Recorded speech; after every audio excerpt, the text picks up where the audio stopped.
बिस्मिल्लाहिर्रहमानिर्रहीम। अस्सलाम वालेकुम नाज़रीन, हम अपने प्रोग्राम पार्किंसंस डिजीज़ के साथ दोबारा हाजिर खिदमत हैं और आज की हमारी गुफ्तगू का मौजू पिछले मौजू की तरह रिहेबिलिटेशन ही है। और चूँकि रिहेबिलिटेशन इतना अहम मौजू है पार्किंसंस का कि इसके लिए हमने 2 प्रोग्राम रखे हैं। आज का प्रोग्राम हमारा ख़ास फिजियोथेरेपी और असिस्टिव डिवाइसेस और मरीज़ों की चाल को बेहतर बनाना और उनको फंक्शनल बनाना, ये हमारे आज की गुफ्तगू का अहम हिस्सा है।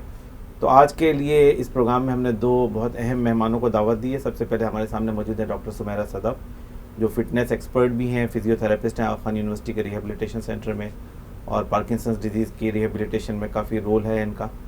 और डॉक्टर अता हैं, जो हमारे आगा खान यूनिवर्सिटी में रिहेबिलिटेशन के हेड भी हैं और न सिर्फ तमाम रिहेबिलिटेशन प्रोग्राम को हेड करते हैं बल्कि पार्किंसंस डिजीज़ का जो स्पेशल प्रोग्राम है उसको भी हेड करते हैं। तो हम अपनी गुफ्तगू डॉक्टर सुमेरा आपसे शुरू करते हैं। पार्किंसंस के पेशेंट में जो सबसे बड़ा मसला होता है वो तो चलने का होता है और ये काफ़ी शुरू में ही हो जाता है और दवाओं के बावजूद भी उनकी चाल पूरी तरह नॉर्मल नहीं हो पाती है। तो एक तो ये बताएं हमारे मरीज़ों को कि रिहेबिलिटेशन के ज़रिए हम क्या करते हैं कि जिसके ज़रिए मरीज़ों की चाल में बेहतरी आ जाती है, अदर देन कि हम उनको असिस्टिव डिवाइसेस दें, वो एक अलग मौजू है। लेकिन उसके अलावा हम क्या क्या टेक्निक्स अख्तियार करते हैं कि जिसके ज़रिए उनकी चाल में बेहतरी आ जाती है ताकि वो गिरे नहीं, बेहतर तरीके से चल सकें, बिल्कुल सीधे खड़े होकर चल सकें। तो उसके लिए क्या टेक्निक्स है हमारे पास? सर, पहले तो ये पता करना ज़रूरी है कि वो उनका बैलेंस क्यों आउट हो रहा है। तो मेन उसका रीज़न होता है कि मसल में स्टिफनेस हो रही होती है। तो जो हमारा मेन फोकस होता है, हम पहले मसल की स्टिफनेस को ख़त्म करते हैं या कोशिश करते हैं कि वो कम से कम हो जाए। पट्टों का जो खिंचाव है, ब्रेडिकाइनेस या जो भी हमारे पट्टों के खिंचाव को हम ज़्यादा टारगेट करते हैं, क्योंकि उन्हीं की टाइटनेस की वजह से कंट्रोल नहीं रहता और पेशेंट का फॉल का जो है वो बढ़ जाता है। ठीक है, तो उसको हम सबसे पहले कोशिश करते हैं कि वो बेहतर हो जाए। फिर मसल की स्ट्रेंथ आती है, देन बैलेंसिंग एंड कोऑर्डिनेशन की exercises and then tandem walk होती है, वो हम उनको टीच करते हैं और करवाते हैं अपनी सुपरविजन में, जिसकी वजह से फिर वो उनका रिस्क ऑफ फॉल जो है वो कम हो जाता है। इससे कितनी बेहतरी आ जाती है मरीजों में? हमारे पास तो मरीज आते रहते हैं ना रेगुलर। सर, हर पेशेंट का ये चीज़ें वेरी करती हैं, लाजमी नहीं है कि जो एक पेशेंट के साथ हो रहा है वो दूसरे पेशेंट के साथ भी हो। ये हर एक का जो है ना वेरी करता है और ये डिपेंड करता है जो पेशेंट का हम पार्किंसन का रेटिंग स्केल मॉनिटर करते हैं उस पर कि किसका कितना बैलेंस ख़राब है या किसका कितना बैलेंस ख़राब नहीं है। तो ये कोई एक हम स्पेसिफिक नहीं बोल सकते कि इसका इतना रिजल्ट आ जाएगा या इसका इतना रिजल्ट आ जाएगा। हर मरीज़ के लिए हम समझ लें इस रिहेबिलिटेशन को कस्टमाइज़ करते हैं, ख़ास तौर पे उनके लिए जो उनकी ज़रूरियात होती हैं उसके लिहाज से हम इसको बिल्कुल उसके लिहाज से हम प्लान करते हैं। ठीक है, पेशेंट टू पेशेंट हर एक का प्लान डिफरेंट होता है। हमारी एक क्लास होती है जिसको पार्किंसन स्पोर्ट्स ग्रुप क्लास कहते हैं, उसमें हम जो हमारे पास कैटेगरी 3 के पेशेंट्स हैं यानी उनके लेवल हम डिसाइड करते हैं। लेवल 1 होता है जो बिल्कुल डिपेंडेंट होता है, लेवल 2 जो थोड़ा बहुत डिपेंडेंट हो, थोड़ा सा हम उसको असिस्टेंट कर सकते हैं, और लेवल 3 एक आता है जिसमें हम पेशेंट को ये एडवांस एक्सरसाइजेस एक टाइम पीरियड में 1 घंटे की हम उनको एक जिम में ले जाके एक्टिविटी करवाते हैं। तो ये हमारे पास लेवल्स हैं, हर एक का डिफरेंट जो ट्रीटमेंट प्लान्स होते हैं उनको हम फॉलो करते हैं। हम एक जैसे कोई एक पेशेंट है उसको वही ट्रीटमेंट दूसरे पे नहीं फॉलो, फिर समझ लो उसके लिहाज से होगी, उसकी असेसमेंट होती है पहले, फिर उसका इलाज होता है। अच्छा, अब ये जो रिहेबिलिटेशन है बाज़ औक़ात लोग ये समझते हैं कि ये कोई 2 हफ्ते की ट्रीटमेंट है या 3 हफ्ते की ट्रीटमेंट है या 1 महीने की है, और बाज़ बीमारियों में शायद ऐसा होता भी होगा। लेकिन पार्किंसंस में जब हम लोगों को रिहेबिलिटेशन की बात करते हैं तो क्या टाइम लाइन हमारे जहन में होती है और मरीजों को क्या समझाएं, या खासतौर पे हमारे मरीजों को क्या बात ये पता चले कि उनको ये कितने अरसे तक इस रिहेबिलिटेशन के प्रोग्राम में रहना होगा और किस तरह से इसके अंदर जो है ना उनको अपने आप को रखना होगा? इंटरनेशनली जो अब तक रिहेबिलिटेशन की प्रैक्टिसेस चल रही हैं उसमें हफ्ते में 2 दफ़ा या 3 दफ़ा जो है वो रिकमेंडेड है कि वो एक फ़िज़ियोथेरेपी डिपार्टमेंट में जाए, जिम में जाए, और अगर वो व्हील चेयर पे है तो अपनी व्हील चेयर से जो रिलेटेड एक्टिविटीज़ है वो वहाँ पे कर सके। इवन स्ट्रेचर पे है अगर, जो कि ग्रेड 1 का पेशेंट है, हम जो स्केल कहते हैं उसका पेशेंट है, तो वो वहाँ पे बेड साइड जो एक्टिविटी हो सकती है वो, और अगर वो इंडिपेंडेंट है काफ़ी हद तक यानी इनिशियल स्टेज पे है, उसकी जो कंडीशन है पार्किंसंस की जो बीमारी है उसने अभी इतना मुतासर नहीं किया उसकी जिस्मानी सलाहियत को, तो वो जिम की एक्टिविटी को जाके ज्वाइन कर सकता है। तो हफ्ते में 2 से 3 मरतबा ये एक रिकमेंडेड है कि वो जाएगा, वहाँ पे कुछ एक्टिविटीज़ करेगा। फिर वो फोकस करते हैं क्या चीज़ में ज़्यादा ज़रूरत है। जैसे मैं एक मिसाल दूं कि अगर उसको एक स्टेप लेना है, सीढ़ी का एक स्टेप, अब जब आप इनको बार बार करवाएंगे तो उसकी सलाहियत कुछ बेहतर होगी। और उससे उसका जो फॉल रिस्क है वो कम हो जाएगा। इसी तरह अगर उसकी हैंड रीच है, वो टेबल पे या किसी चीज़ को पकड़ नहीं सकता और वो बार बार एक्टिविटी कराई जाएगी, चाहे वो फिजियोथेरेपिस्ट करे या ऑक्यूपेशनल थेरेपिस्ट करे, तो कुछ हद तक बेहतरी आ सकती है। लेकिन जैसा कि हमें ये मालूम है कि पार्किंसन जो है वो रुकने वाली बीमारी नहीं है कि एक जगह रुक जाए। आज 1 साल बाद जिसको हमने फिजियोथेरेपी 1 साल पहले शुरू की थी, तो बीमारी की जो अपनी कंडीशन है वो 1 साल बाद कहीं और जाके खड़ी होगी, उसकी एबिलिटीज़ भी कहीं और जाके खड़ी होंगी।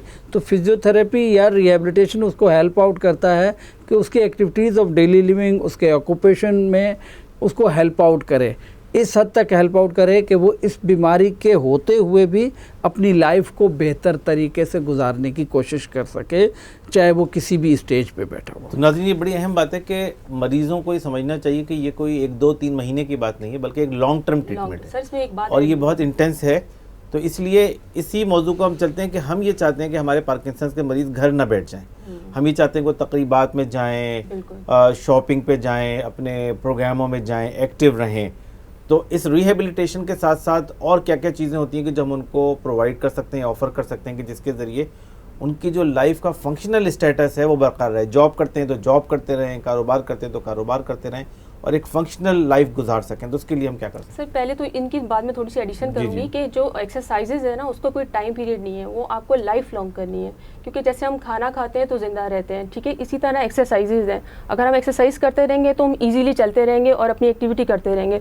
अगर हमने ये सोच लिया हम बीमार हो गए, हमें ये मसला है, और हम घर बैठ जाएंगे तो हम और वर्स्ट कंडीशन में चले जाएंगे। तो हमें हर रोज़ और टिल लाइफ हमें अपनी एक्सरसाइजेज को इन रखना है। चाहे हम अफोर्ड नहीं कर सकते, हम किसी जिम नहीं जा सकते या हॉस्पिटल में, तो सिंपल एक्सरसाइजेज हैं, सिंपल स्ट्रेचिंग है। आप पार्क में जाके वॉक कर सकते हो और डिफरेंट स्ट्रेचेस कर सकते हो। तो आप उसको कंटिन्यू करो। आप एक दफ़ा आके लर्न कर लो थेरेपिस्ट से, कोई एक पैकेज ले लो, या 1 दफ़ा 2, 3 दफ़ा 4 दफ़ा विजिट करो, और देन उसको आप फॉलो करते रहो। पूरी ज़िंदगी के लिए आपको ये करना होता है। अच्छा, अब कौन कौन सी ऐसी डिवाइसेस हैं कि जो हम ऑफ़र करते हैं? मुख्तलिफ़ तरह की छड़ियाँ आती हैं, 4 पाए वाली, 3 पाए वाली, 1 पाए वाली, वॉकर।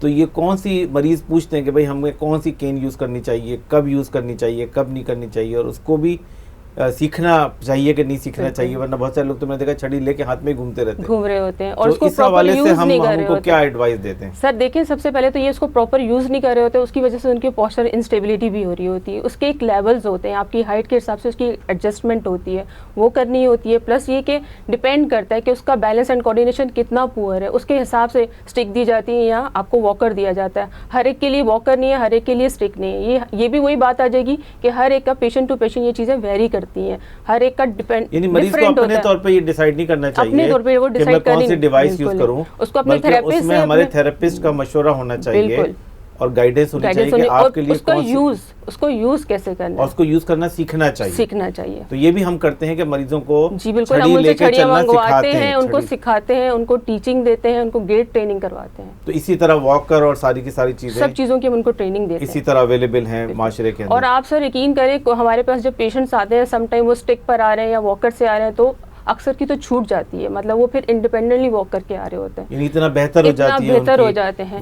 ये मेरा अगला सवाल ये था कि क्या वाकई ऐसा होता है कि एक फर्द जो बिल्कुल बिस्तर पे लेट गया हो या कुर्सी से उठ नहीं पा रहा हो, और फिर आपकी तो प्रैक्टिस में ऐसे आते होंगे मरीज के वाकई मरीज इतने बेहतर हो जाते हैं कि वो खुद चलने फिरने के बिल्कुल हो जाते हैं सर। और मैंने 6-7 साल में बहुत एक्सपीरियंस किया है कि बहुत ड्रास्टिक चेंज आ जाता है पेशेंट में, मूड में क्या, आपके एडीएल्स में क्या, आपकी लाइफस्टाइल में क्या, मतलब हर चीज़ में उनके बहुत मेजर डिफरेंट आ जाता है। अच्छा, एक सवाल अलग से कि ज़ाहिर पार्किंसन की बीमारी औरतों में भी होती है, मर्दों में भी होती है। हमने ये देखा कि ज़्यादातर जो थेरेपी में जाते हैं वो मर्द हजरात जाते हैं। नहीं सर, ये मर्दों में कॉमन है। हाँ, तो लेकिन खवातीन भी आती हैं आपके थेरेपी के प्रोग्राम में या नहीं आती हैं? सर अगर आप हमारी कभी क्लास को विजिट करें जो हम कंडक्ट कराते हैं, तो उसमें हाफ रेशियो तो फीमेल का ही है और हाफ मेल। वो आती हैं उसके अंदर और वो फंक्शनल बेहतर भी हो जाती है। और फैमिली भी बहुत सपोर्टिव होती है और बहुत अच्छा हमें रिजल्ट आता है, तो फिर वो और मोटिवेट होते हैं। तो हम अपने मरीजों को ये एडवाइस करते हैं कि तमाम जितने पार्किंसन के मरीज हैं, चाहे वो अभी चल भी रहे हों और सही भी हों, तो भी कम से कम